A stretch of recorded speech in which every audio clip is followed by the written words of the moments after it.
YouTube vinyl community, Beach Boys fans, random people on the internet. My name is Giggins, and we are here today to talk about the recent buyout of the Beach Boys' intellectual property and what exactly that means.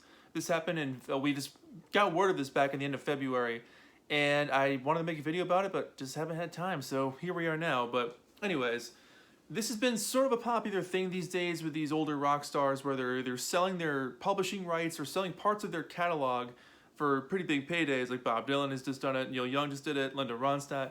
The list is going on and on. It's been the catchy, trendy thing to do. The different thing about the Beach Boys, though, is so they've just gotten their intellectual property purchased by Irving Azoff, who's been in the business forever. He managed the Eagles forever. Steely Dan, REO Speedwagon, Dan Fogelberg, the list goes on and on. He's been the chairman of a lot of companies, Full Stop Management, Azoff, MSG Entertainment, Ticketmaster. He was the CEO of Ticketmaster. So he's been in the industry forever, and in 2012 he was voted the most powerful person in the music industry. So he's on top of this stuff. The little bit of a difference of him compared to a lot of other people is that I feel like he's got an actual interest in music. Where I feel like a lot of people in the business are just there for money. I feel like he's actually interested in what's happening with these groups. So, that being said, the Beach Boys, I'm going to read off a quote from an article that was posted on RollingStone.com on February 18th of 2021. It says, "The band has sold a controlling interest in the Beach Boys' intellectual property, including their master recordings, a portion of their publishing, the Beach Boys brand, and memorabilia to Iconic Artists Group, a new company run by Irving Azoff."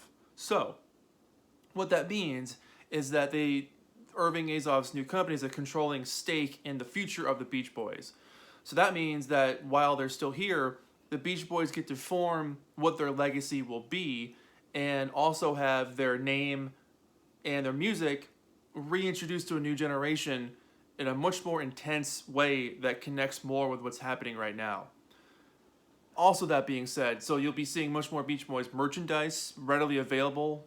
Probably at Walmart or Target, you'll be able to buy a t-shirt or a mug or a magnet or, whatever, a beach ball with their logo on it. Things that are very easy to access will be, accessible. Their music, I feel like, will be a lot more in your face. And they want to not invent, but sort of work with new ideas to introduce their music to a whole new realm of people that might not have ever heard them before. Further on down the article, someone mentions working with the Beach Boys music as a virtual reality thing, where they can digitally make their faces move and then scan the room of Western recorders, and you can watch the Beach Boys make good vibrations.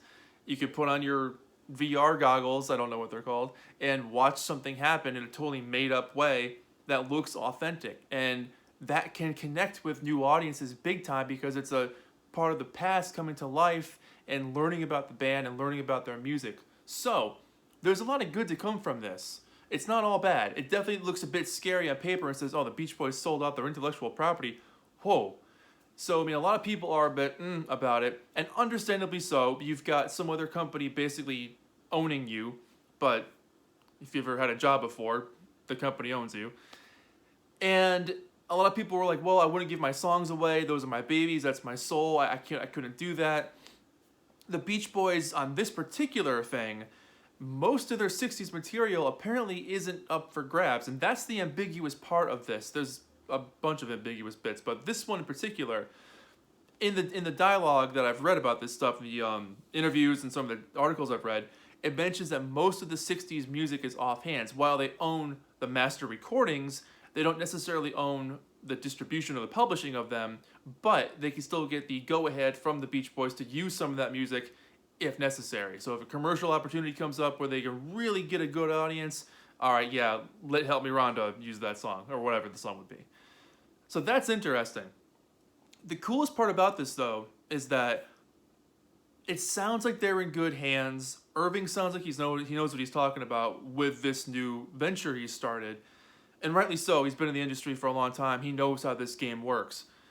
So he's been in talks directly with the Beach Boys themselves, which I think is super important to learn what exactly they want their legacy to be. 30 years from now, what are the Beach Boys going to be? How are they going to be remembered? How is their music going to be heard and played and distributed? How are they going to access their music? Will it be used for different platforms? Will it be one of the first bands to be on a new type of Spotify?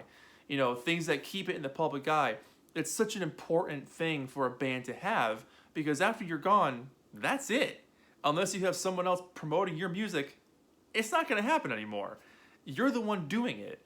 And so even Mike mentions in the article, 50, 100 years from now, there might be a version of the Beach Boys going out playing that Beach Boys music. Just as much as Paul Stanley from Kiss has said the same thing about his band. He hopes that 100 years from now, there's people dressing up like Kiss, faithfully playing that music.